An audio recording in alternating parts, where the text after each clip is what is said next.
Ghislaine kembali mendapatkan kesadarannya. Ia membuka mata dan entah bagaimana berhasil selamat dari insiden sebelumnya. Seorang pelayan pribadinya yang setia, Belinda, masuk ke kamar dan langsung mengomelinya karena tindakan nekatnya. Tapi Ghislaine hanya tersenyum. Bisa melihat Belinda lagi setelah sekian lama terasa seperti sebuah keajaiban. Tapi ini bukan saatnya untuk bersantai.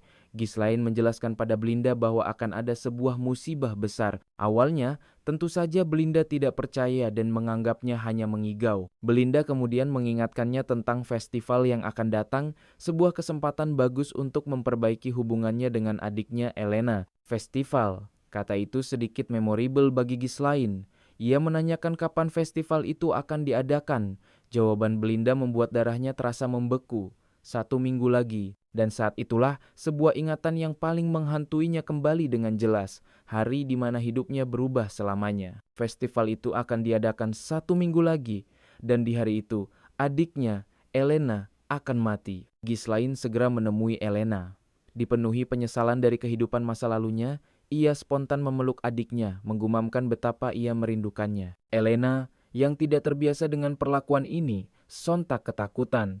Ia mendorong Ghislaine dengan sekuat tenaga. Ketika dua pengawal pribadi Elena, Jamal dan Philip, memasuki ruangan, mereka memberitahu Elena bahwa para pelayan membutuhkan bantuannya untuk memeriksa persiapan festival. Melihat Elena akan pergi, Ghislaine menawarkan diri untuk ikut membantu, meskipun Elena berusaha mengusirnya karena khawatir ia hanya akan membuat onar. Namun, tujuan Ghislaine sebenarnya bukanlah untuk membantu persiapan.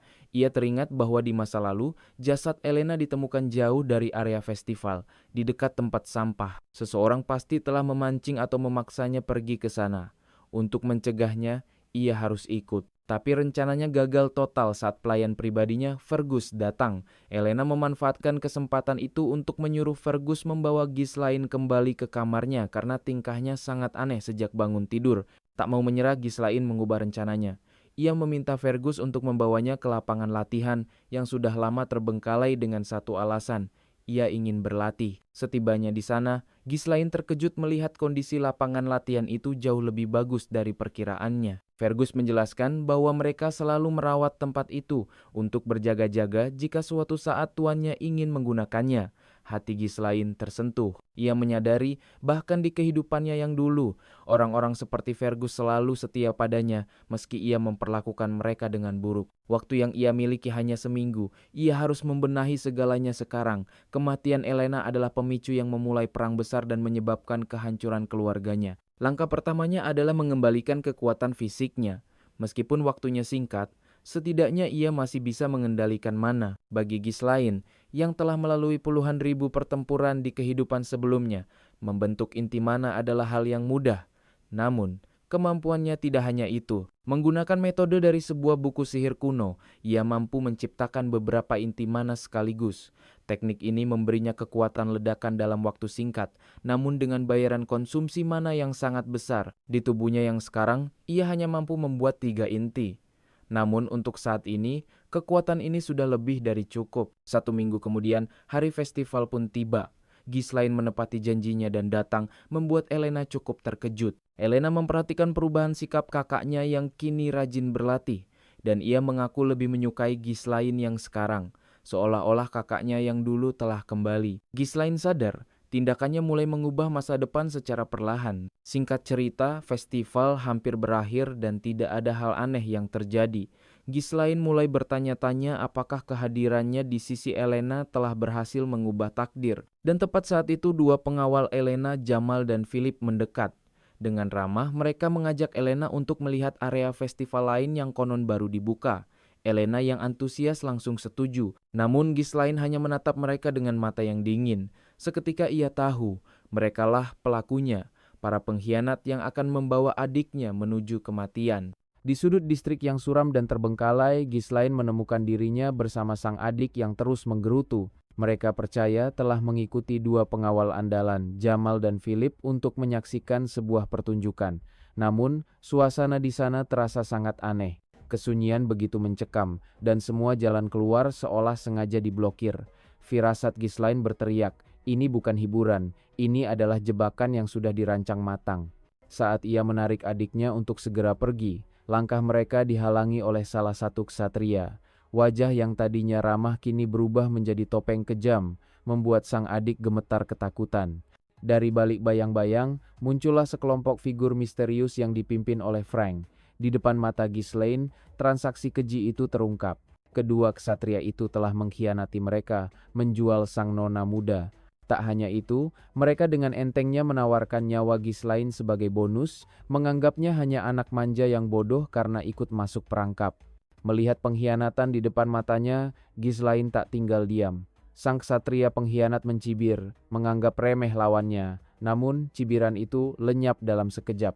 Dengan gerakan kilat, Ghislaine menebas pedangnya, menjatuhkan satu pengkhianat dalam satu serangan telak. Ksatria kedua yang panik mencoba menyerang, tetapi nasibnya tak jauh berbeda. Dua ksatria berpengalaman tumbang di tangan seorang pemuda yang mereka anggap amatir.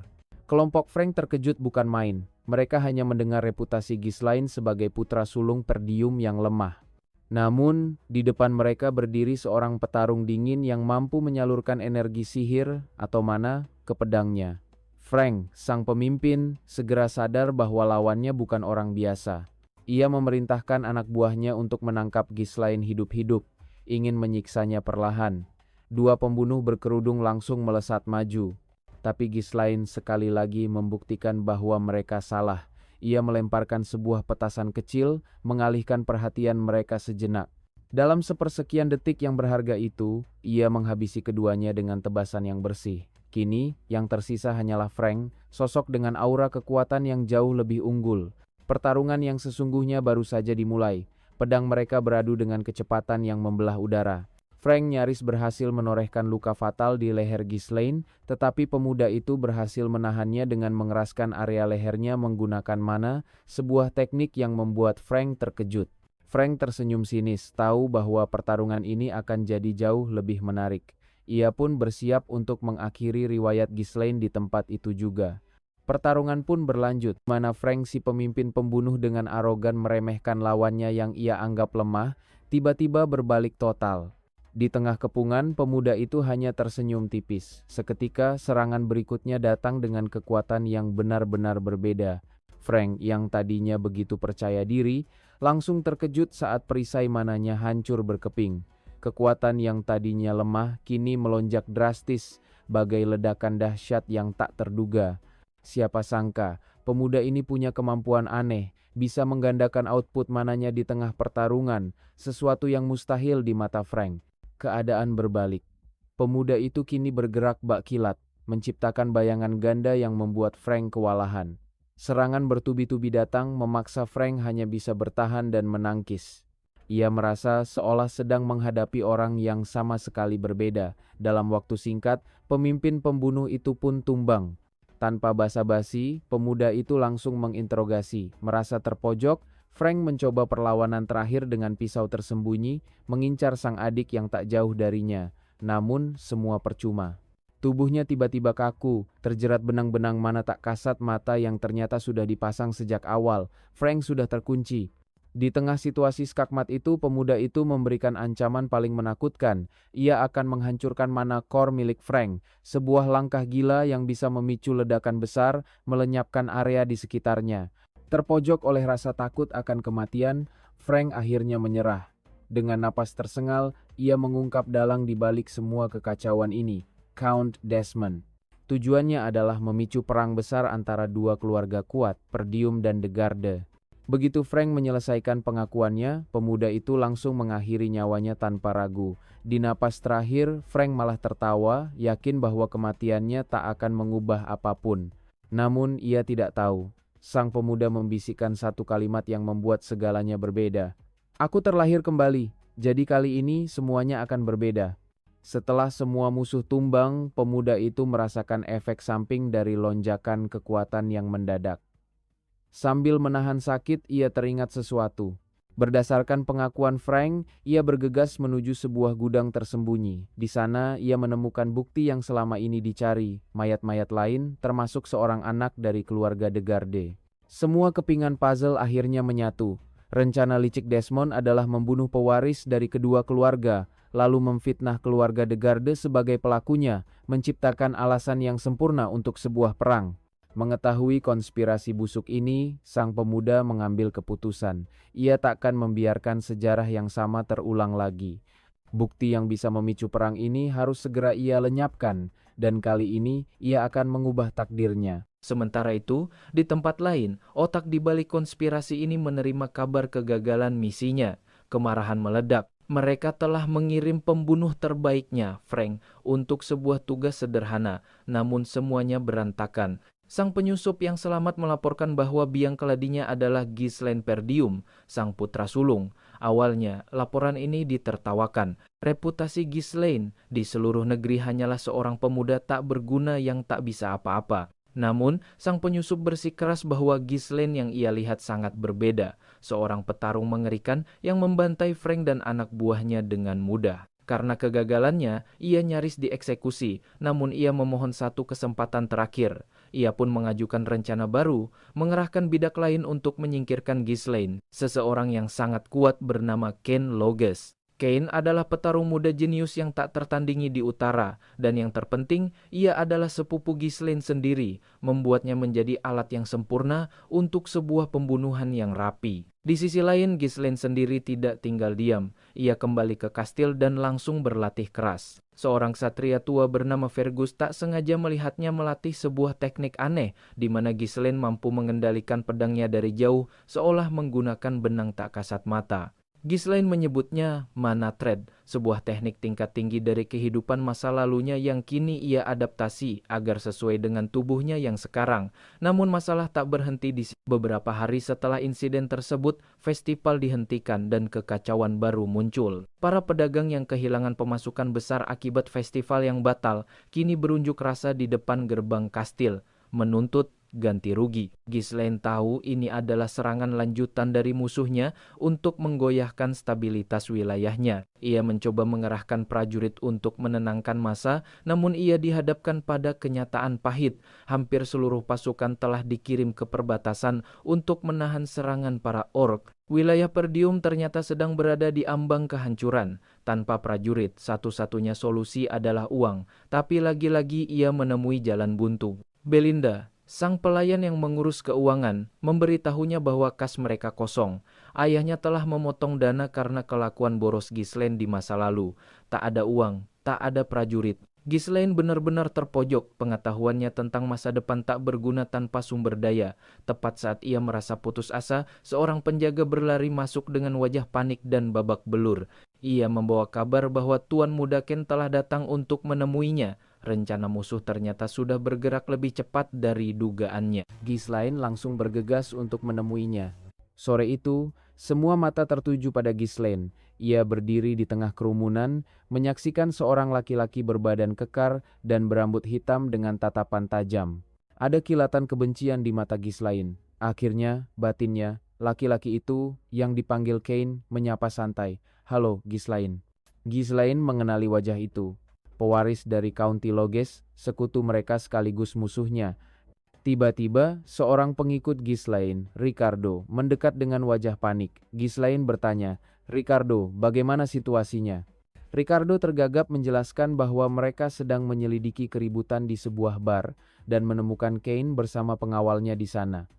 Rupanya, Kane sempat bertanya tentang rumor yang beredar tentang Ghislaine. Kane lalu menimpali. Komandan Scovan menjelaskan detailnya padanya, tapi dia berani berbohong di depan pewaris Loges. Kane lalu menjelaskan bahwa ia memukul Scovan karena Scovan berbohong, padahal ia sendiri tahu kalau Ghislaine mengalahkan orc dengan tangan kosong dan mengurus para pengawalnya sendirian. Saat itu Ghislaine menyadari Kane memang sosok yang selalu mencari masalah. Sambil mengusap dagunya, Kane berkata, "Seharusnya ini tidak akan terjadi jika kau tidak berbohong." Wajah Scovan dipenuhi rasa bersalah. Di sisi lain, Ghislaine hanya menatap kosong, teringat kenangan lama. Dulu, ia selalu direndahkan oleh Kane. Setiap kali Kane muncul, dia akan meremehkan Ghislaine di depan banyak orang. Bahkan para prajurit pun tidak berani meremehkan Kane. Kane dengan bangga mengatakan bahwa dirinya memiliki mentalitas yang berbeda dari yang lain. Mentalitas yang pantas dimiliki oleh seorang pewaris sejati. Berbeda dengan dirinya yang sering dikritik, saat ini Ghislaine tahu Di balik wajah sombong itu, Kane hanya menunggu kesempatan. Ia menantang duel, sebuah kesempatan yang dimanfaatkan Kane untuk meraih dukungan. Ghislaine menantang Kane, "Aku menantangmu berduel," Kane loges. Lalu Kane menjawab tantangan itu dan Ghislaine memanggil Ricardo dan memberitahunya untuk membawa semua pedagang yang ada di depan kastil. Seraya berkata, "Beritahu mereka kalau aku akan membuat mereka untung besar."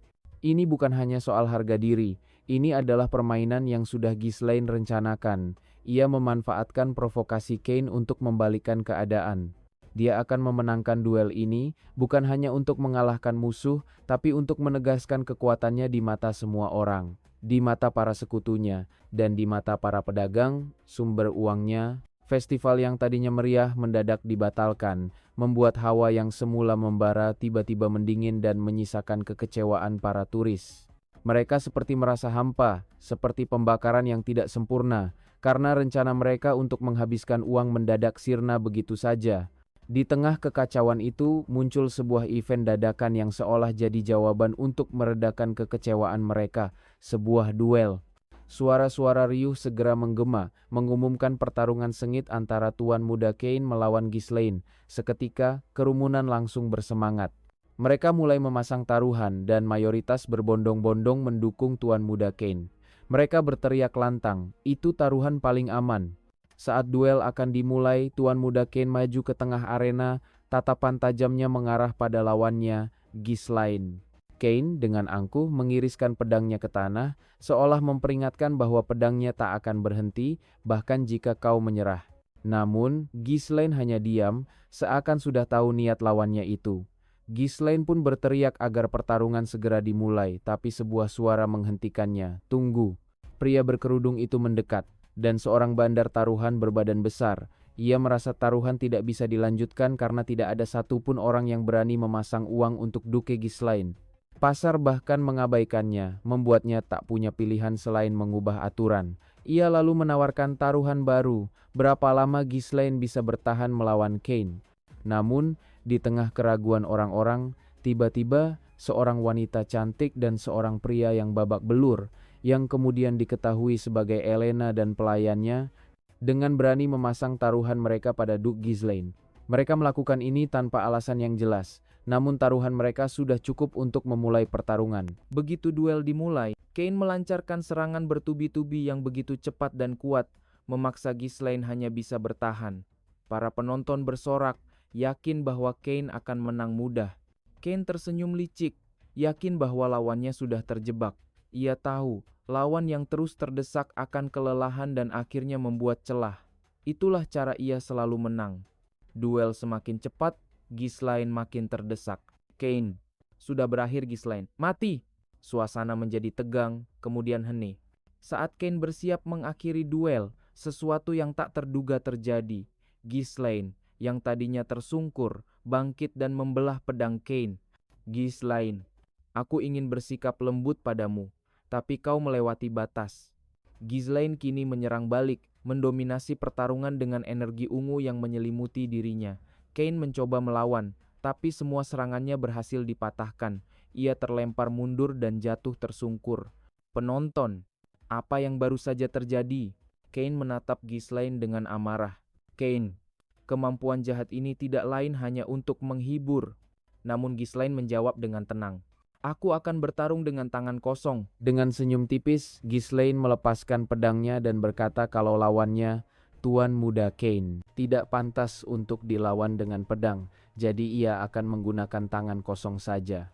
Ia menantang Kane untuk bertarung tanpa senjata, seakan ingin membuktikan bahwa ia bisa menang dengan mudah. Tak hanya itu, ia juga menggandakan taruhannya menjadi 2.000 gold, 2 kali lipat dari jumlah awal. Mendengar ini, Kane dan orang-orang di sekitarnya pun terkejut. "Tangan kosong," bisik mereka, bahkan penonton menganggap ini adalah tindakan bodoh dari Ghislaine. Sangat bodoh sampai-sampai pria berkerudung bilang, "Tak pernah kusangka akan tiba hari di mana aku sangat bahagia atas ketololannya." Semua orang serentak yakin kalau Kane akan menang dan mulai menaruh taruhan tambahan untuknya. Di tengah sorakan penonton, Kane menertawakan tantangan Ghislaine. "Tangan kosong, jangan membuatku tertawa," katanya sambil melepas bajunya. Ini adalah duel kehormatan, namun Kain tak mau melepaskan senjatanya. Ghislaine yang sudah membuang pedangnya, kini harus menghadapi lawan bersenjata. Aku tetap akan menggunakan pedang, teriak Kain, mengabaikan aturan. Duel pun dimulai dengan ketidakseimbangan yang jelas. Kain bergerak cepat dan melancarkan serangan bertubi-tubi dengan pedangnya. Ghislaine menghindar, lincah seperti bayangan, membuat Kain frustasi. Meskipun lawannya tidak menggunakan senjata, Kain masih kesulitan untuk mengenainya. Wajahnya mulai dipenuhi keringat dan kemarahan. Di titik ini, ternyata rencana Ghislaine bukanlah untuk menang dengan tangan kosong, melainkan untuk membuktikan sesuatu. Ghislaine lalu menjelaskan bahwa ia bersimpati pada ayah Kain, Count Loges, yang selalu membantu ayahnya Ghislaine sampai akhir hayat, tetapi ia tidak sependapat dengan pemikiran Kain yang egois. Ia membongkar aib keluarga Kain yang menolak untuk membantu keluarga Ghislaine karena menganggapnya sia-sia. Ini seharusnya duel untuk memberimu pelajaran, Kain, kata Ghislaine dingin. Setelah semua penonton tahu kebenaran di balik arogansi Kain, Ghislaine melancarkan serangan balasan yang membuat Kain tak berdaya. Kain yang babak belur akhirnya mengakui kekalahannya. Tuan muda Ghislaine menang, dan semua uang taruhan berlipat ganda itu menjadi miliknya. Namun, ada satu hal lagi. Ghislaine memerintahkan Kain untuk mentraktir semua orang yang ada di sana dengan makan dan minum. Ini adalah harga yang harus kau bayar dari duel ini, ujarnya santai. Kain tak berdaya, ia harus menerima kekalahan dan menanggung semua biaya. Keesokan harinya, Ghislaine kembali ke kamarnya, merenungkan tumpukan koin emas yang ada di depannya. Uang ini, katanya, akan digunakan untuk mewujudkan rencananya, dan ia harus segera bergegas. Saat ia sedang memikirkan hal itu, sang adik perempuannya datang menghampiri dan bertanya tentang rencananya. Ia mencurigai uang itu akan digunakan untuk membeli hadiah mahal bagi tunangannya, Nona Amelia. Ghislaine yang mendengar itu sontak terkejut. Tunangan? Ia bahkan tidak tahu kalau ia punya tunangan. Tiba-tiba mata Ghislaine kosong, seolah ada ingatan yang datang tanpa diundang. Dia baru sadar, yang mereka omongin adalah Amelia Rayfold dari Count Rayfold. Cewek yang dikenal karena kebaikan dan sikapnya yang ramah, sampai-sampai rakyatnya setia setengah mati. Tapi, di masa depan, cewek baik ini akan jadi penyihir dari utara dan menghasut pemberontakan, jadi pengkhianat yang membawa kehancuran. Tanpa pikir panjang, Ghislaine bangkit. Dia tanya ke Belinda, pelayan di sana, "Ayah kapan kembali?" Belinda jawab sang lord, "Mungkin seminggu lagi." Itu waktu yang cukup buat dia. "Aku akan pergi ke Count Rayfold," katanya sambil melangkah. Belinda kaget. "Tunggu, ini bukan hari ulang tahunnya, ada apa?" "Aku mau cari uang dari mereka," jawab si Ghislaine dengan tatapan serius. Di tempat lain, di sebuah tempat pinggiran kota, seorang anak berambut pirang keabuan lagi berdiri. Pakaiannya lusuh, kakinya telanjang dan kotor. Tiba-tiba, seorang wanita bangsawan, Amelia, datang dan memberinya sepasang sepatu. Si cewek miskin itu langsung terharu. "Nona Amelia." Amelia memandangi sekeliling. Rakyatnya di sana banyak yang hidup dalam kemiskinan, bahkan ada yang berjalan tanpa alas kaki. Dia bertekad, "Kalau ada yang harus jalan tanpa alas kaki di tanah ini, itu harus aku. Beri mereka tempat tinggal dan makanan secepatnya." Melihat perbuatan baik Amelia, rakyatnya pun berteriak, "Terima kasih, terima kasih." Cutscene pun berpindah di Taman Amelia Rayfold. "Kerja bagus, Nona," kata Bernaf, ksatria pengawal Amelia. Dia tahu, apa yang dilakukan Amelia ini bukan sekadar perbuatan baik biasa. Ayah Amelia, sang lord, menuntut kesetiaan mutlak. Tapi Amelia tahu, rakyat akan ikut pemimpin yang membuat mereka nyaman dan aman. Dan dengan begitu, dia telah memenangkan hati masyarakat. Bernaf yakin, ini akan jadi modal besar untuknya dalam kompetisi jadi penerus di masa depan. Saat sedang melayani tuannya, Amelia bertanya, apa yang terjadi dalam duel melawan pedang terbaik dari utara? Bernaf menjelaskan, "Maaf, itu untuk menghindari perhatian yang tidak perlu. Jika saya terus menang, orang-orang akan mulai memperhatikan Anda, belum waktunya menunjukkan taring Anda. Karena saya adalah pedang Anda. Tentu saja, aku sudah berinvestasi banyak untuk membesarkanmu, kau tidak boleh lemah," kata Amelia pada Bernaf. Bernaf memberikan laporannya tentang guild pedagang Arctium. "Kami berhasil mendapatkan kembali dukungan yang dikirim Rayfold setiap tahun. Ditambah kami merekrut semua ksatria yang meninggalkan Perdium. Mereka terlatih untuk melawan Barbaria." Bagus, jangan lengah. Identitas kita tidak boleh ketahuan sampai kita mengumpulkan cukup kekuatan, kata Amelia. Tiba-tiba seorang pelayan datang terburu-buru. Permisi, nona muda sedang istirahat. Siapa yang mengizinkanmu masuk? Bentak seorang ksatria. Saya baru saja menerima izin dari gerbang. Tuan muda Ghislaine Perdium datang berkunjung, kata sang pelayan. Amelia bertanya-tanya, kenapa berandal itu ke sini? Polisa, rupanya Ghislaine datang dengan sebuah alasan yang cukup serius terkait guild pedagang. Ghislaine langsung masuk dan menyapa, "Halo, Amelia." Amelia tampak kesal. "Ini sedikit tidak sopan. Kamu datang tanpa pemberitahuan. Apa kamu belum belajar etika sopan santun?" Ghislaine menjawab dengan santai, "Ulang tahunmu sebentar lagi, jadi aku pikir aku akan memberimu hadiah ulang tahun lebih awal. Aku mengambil ini dari guild pedagang di depan. Aromanya cukup enak." Ia menyodorkan sebuah cangkir. "Apa namanya tadi? Guild Pedagang Arctium ya?" kata Ghislaine dengan nada santai. Mata Amelia menajam. Dia melihat ada yang tidak beres. Amelia ingin pergi, tapi Ghislaine memanggilnya. "Amelia Rayfold, duduk." Amelia merasakan tekanan yang kuat, membuatnya langsung patuh. Ghislaine langsung pada intinya. "Aku butuh uang, berikan aku 10.000 gold." Amelia terkejut. "Apa? Tiba-tiba kamu berkunjung dan meminta uang dengan dalih tunanganmu. Apa aku harus melaporkan ini pada Count Perdium?" Ghislaine menjawab dengan nada serius. "Ayahku tidak ada kaitannya dengan ini, berikan saja padaku. Lagi pula kau tidak berencana untuk menikahiku kan?" Tapi Ghislaine tidak tahu. Amelia diam-diam sudah membangun kekuatan. Dia adalah seorang bangsawan di antara para bangsawan, dan Ghislaine baru saja mengganggu rencana besar itu. "Tuan muda Ghislaine." Tiba-tiba suara Amelia menginterupsi. "Anda seharusnya tidak berkata seperti itu, meski itu sebuah candaan." "Jangan khawatir, aku akan menyimpan rahasia itu untuk sementara waktu," balas Ghislaine. "Lagi pula, aku mungkin tidak bisa kembali dengan tangan kosong." Amelia melihat Bernaf. Ia menyadari apa yang akan terjadi selanjutnya. "Bernaf," panggilnya. Bernaf pun muncul. "Lama tidak bertemu, Tuan muda Ghislaine." Ghislaine terkejut, karena orang yang dihadapinya adalah Bernaf, individu dengan potensi terbesar, pedang terbaik dari utara. "Jika aku mati di sini, perang mungkin akan terjadi. Kau yakin bisa mengatasinya?" kata Ghislaine. "Tentu," jawab Amelia. "Rumor yang akan menyebar terkait kematianmu. Seorang penjahat tiba-tiba masuk, menyebabkan kekacauan dan dibunuh oleh ksatria pengawal." "Bunuh pria itu," perintah Amelia. Bernaf maju, mengayunkan pedangnya. "Sesuai perintah Anda, Nona." Ghislaine tahu, mau tidak mau, dia harus sedikit serius sekarang. Tiba-tiba, seorang pria tak dikenal melancarkan serangan mendadak. Ghislaine dengan sigap menghindarinya. Ghislaine menyadari bahwa lawannya adalah seorang asasin yang berpura-pura sopan namun langsung menyergap. Pria itu yang dipanggil Bernaf menuduh Ghislaine tidak sopan karena datang tanpa pemberitahuan dan mengganggu nonanya. Ghislaine dengan sinis membalas bahwa sejak awal memang tidak ada keramahan sama sekali. Pertarungan pedang pun tak terhindarkan.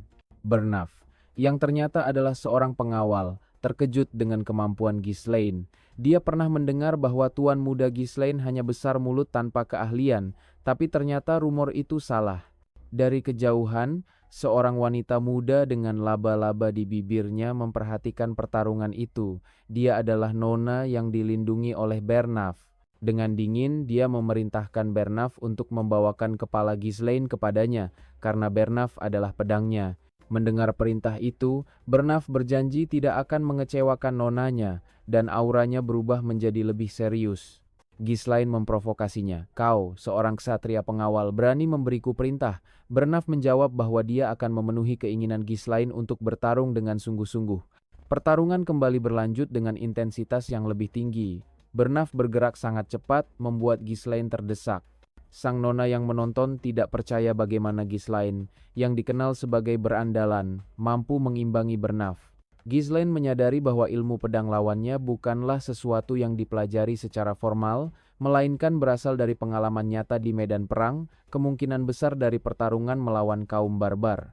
Ghislaine mengakui dalam hati bahwa lawannya bukanlah tandingan yang bisa dia hadapi dengan mudah saat ini.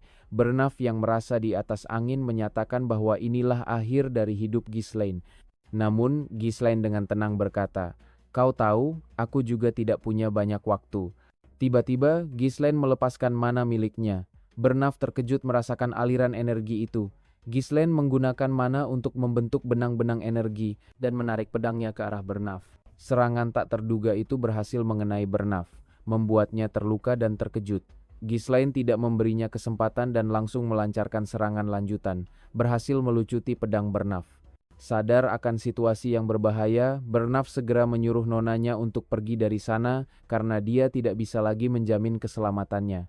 Dia kemudian berkata bahwa mulai sekarang dia akan mengeluarkan seluruh kemampuannya.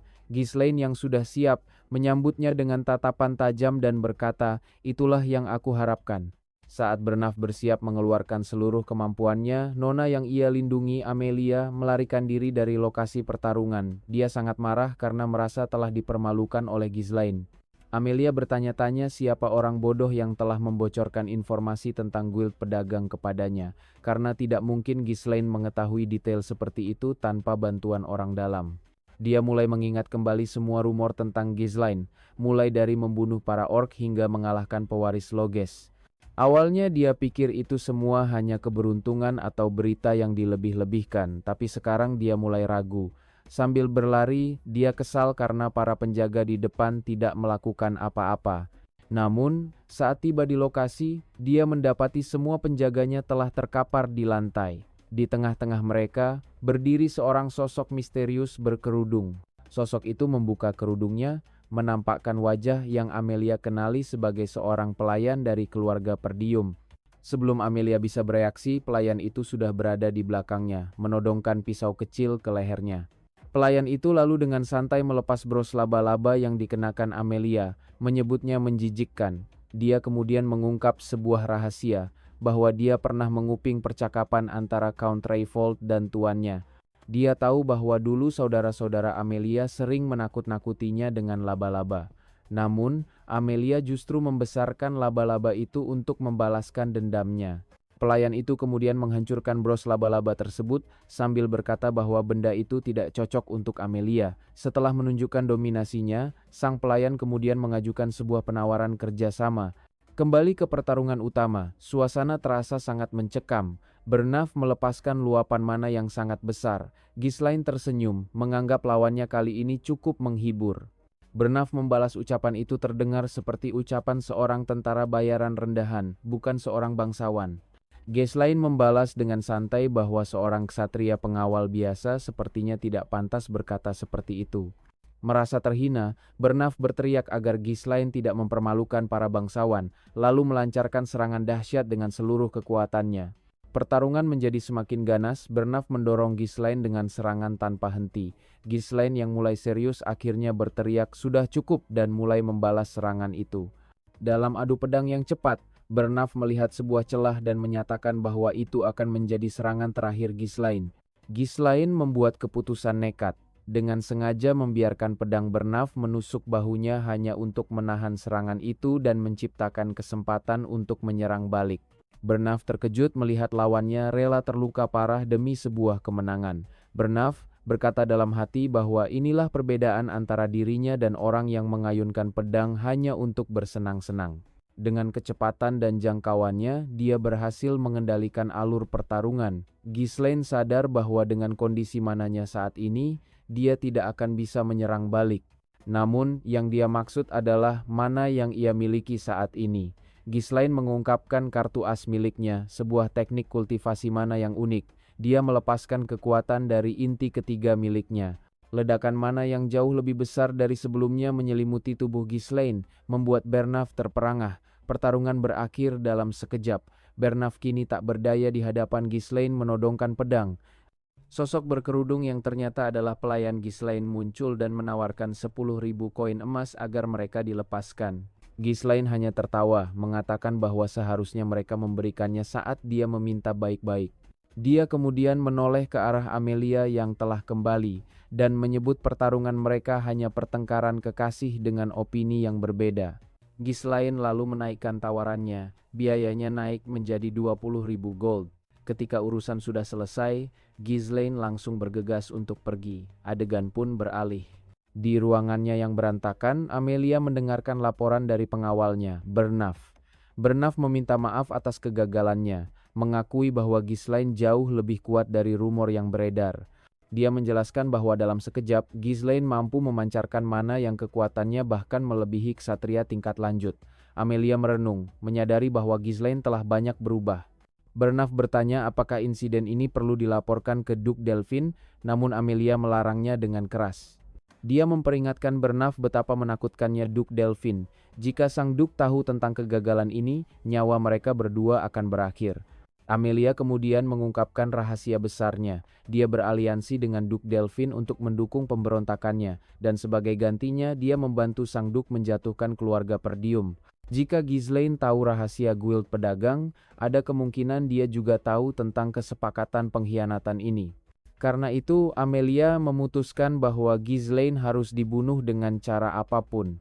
Bernaf melaporkan bahwa Ghislaine menderita banyak luka ringan dan 1 luka dalam di bahu. Selain itu, cadangan mananya juga terkuras habis, membuatnya tidak dalam kondisi prima untuk sementara waktu. Mereka tidak bisa menggunakan ksatria biasa karena akan meninggalkan jejak. Oleh karena itu, Amelia memutuskan untuk mengerahkan unit rahasia yang telah dia siapkan, Wildcats. Mereka adalah kelompok yang terdiri dari para yatim piatu tanpa status atau keluarga, namun memiliki bakat alami yang luar biasa. Amelia memerintahkan Bernaf untuk mengirim mereka, khususnya para pengguna mana yang paling mahir, ke sebuah jurang sempit yang merupakan satu-satunya jalan dari wilayah Rayfold ke Perdium. Tempat terpencil itu adalah lokasi yang ideal untuk sebuah penyergapan. Amelia bersumpah Ghislaine akan membayar atas penghinaan yang dia terima. Sementara itu, di dalam kereta yang sedang berjalan, Ghislaine sedang merawat lukanya. Dia merasa kondisinya tidak terlalu buruk, mengingat dia memang sedikit berlebihan saat bertarung. Dia menjelaskan rencananya, 20.000 koin gold yang dia dapatkan dari Amelia cukup untuk dana pembangunan kembali wilayahnya, menghemat waktu bertahun-tahun. Membunuh Amelia memang akan memuaskan, tapi itu akan memicu perang yang belum bisa ditanggung oleh Perdium. Dengan mengetahui rahasia Amelia, dia bisa menekan pergerakannya untuk saat ini dan akan memanfaatkannya di kemudian hari. Tiba-tiba, Ghislaine ambruk kesakitan. Ia menatap tangannya yang berdarah dan menyadari bahwa ini adalah efek samping karena membuka kor ketiga. Walaupun ia merasa kondisi ini lebih baik dari sebelumnya, ia khawatir jika terus-menerus mengalami hal yang sama setiap kali menggunakan kekuatannya. Ia harus segera menemukan cara untuk meningkatkan mananya. Belinda dengan sigap meraih tangan tuan muda yang berdarah dan merasakan ada yang salah. Ia mengungkapkan bahwa aliran mana di tubuh tuannya sedang kacau. Tanpa ragu, Belinda menggunakan kekuatannya untuk menyalurkan energi ke tubuh tuan muda. Ghislaine terkejut merasakan jalur mana yang terblokir di tubuhnya perlahan terbuka. Ia sadar bahwa metode ini tidak mungkin dilakukan tanpa pemahaman mana yang mendalam. Tuan muda mulai bertanya-tanya tentang identitas asli Belinda. Ia tahu Belinda bukanlah pelayan biasa karena ibunya sendiri yang membawanya. Tuan muda tidak mengerti mengapa seseorang dengan kemampuan sehebat itu mau menjadi kepala pelayan di pedesaan. Meskipun begitu, ia merasa memiliki individu-individu terampil di wilayahnya adalah hal yang baik karena ia merasa ini hanyalah permulaan dari masalah yang akan datang. Setelah kondisinya stabil, Belinda bertanya untuk apa uang sebanyak itu. Ghislaine menjawab dengan santai bahwa dia hanya ingin menghabiskan uang dan Amelia adalah satu-satunya orang kaya yang dia kenal. Dia kemudian mengungkapkan rencana sebenarnya. Dia akan merintis kembali hutan Forest of Monster. Fergus, ksatria setianya, langsung menolak, mengatakan bahwa proyek itu sudah 3 kali gagal sejak zaman kakek buyutnya. Ghislaine lalu mengingatkan Fergus akan tugas yang dia berikan sebelum mereka mendatangi Amelia, yaitu untuk mencari seseorang. Ghislaine tahu Amelia pasti akan merencanakan penyergapan, karena itu dia membutuhkan seorang vanguard atau garda depan, dan mereka sedang dalam perjalanan untuk menemuinya sekarang. Selang berapa waktu, mereka tiba di sebuah rumah tua yang tampak tak berpenghuni. Pintu dibuka oleh seorang pria tua berpenampilan sangat tidak terurus. Pria itu menyuruh mereka pergi, mengira mereka hanya bangsawan muda yang bosan. Namun Ghislaine tidak bergeming, dia memanggil nama pria itu, Gillian, mantan kapten dari pasukan bayaran Ratatosk. Dengan tatapan penuh keyakinan, Ghislaine berkata, "Aku sudah lama mencarimu. Mendengar nama itu, Fergus terkejut. Ratatosk Mercenary adalah kelompok legendaris yang hanya menerima seorang master yang menguasai sebagian besar senjata. Meskipun mereka sudah tidak ada lagi, keberanian mereka begitu tersohor sehingga setiap ksatria, bahkan di negeri asing, pasti pernah mendengar nama mereka setidaknya sekali. Dan kapten dari kelompok itu adalah Gillian.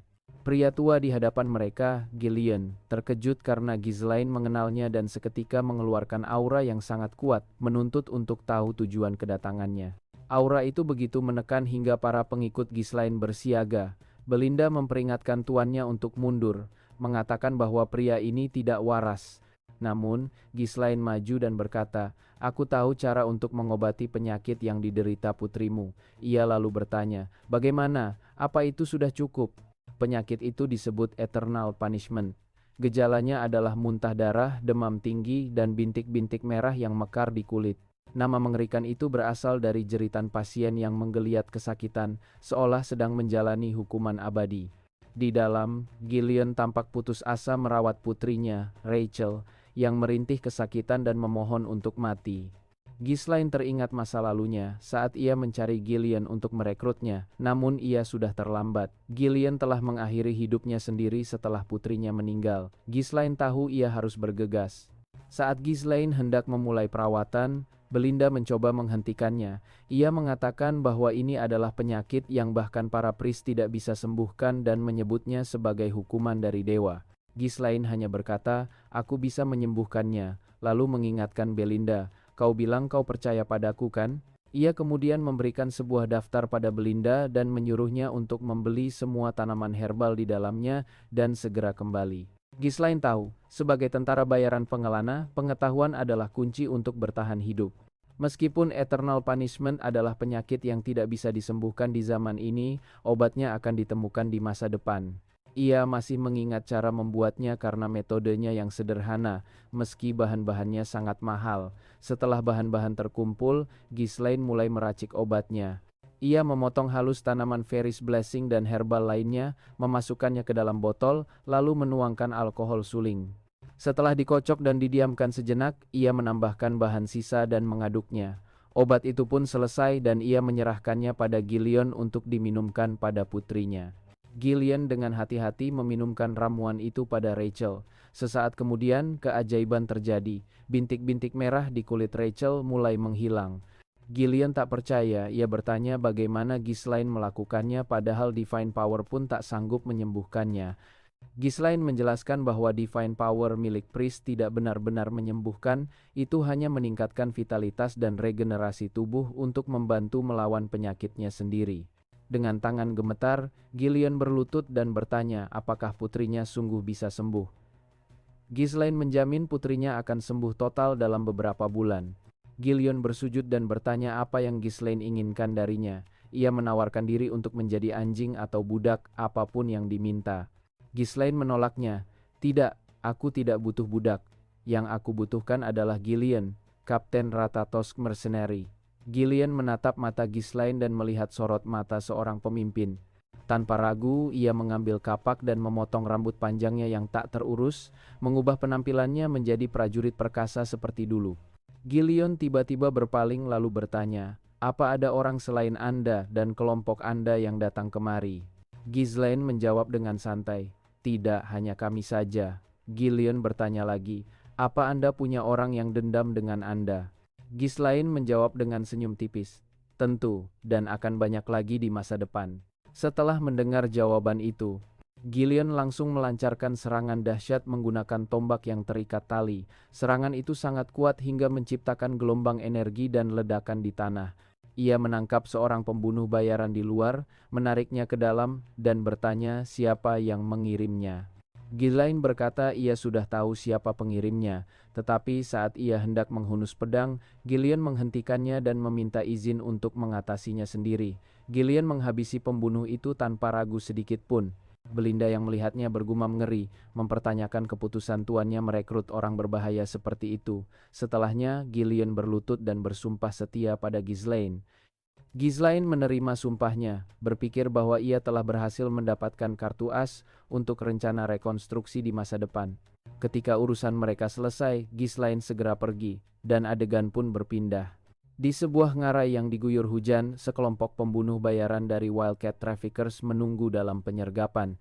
Tiba-tiba salah satu dari mereka melapor dengan panik bahwa tim pengintai mereka telah dibantai habis. Komandan mereka, Viego, menyuruhnya diam dan mengecilkan suaranya. Anggota itu meminta maaf. Ia menjelaskan bahwa berdasarkan intelijen, pasukan Ghislaine seharusnya tidak mungkin bisa melacak, apalagi membantai tim pengintai mereka.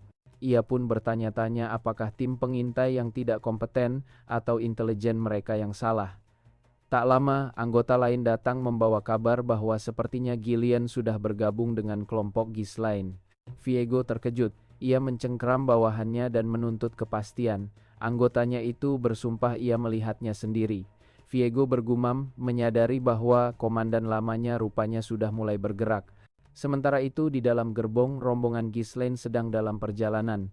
Belinda mengeluh karena Gillian membawa begitu banyak senjata sehingga mereka harus membeli gerbong tambahan.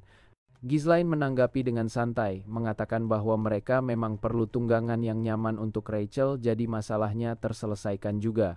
Ia meminta Belinda bersabar karena semua punya perannya masing-masing, dan prioritas utama mereka saat ini adalah keluar dari ngarai. Belinda kemudian bertanya apakah pria yang memata-matai mereka sebelumnya adalah orang kiriman Amelia. Ghislaine mengiyakan, hampir pasti begitu, dan sepertinya masalah ini akan menjadi agak rumit.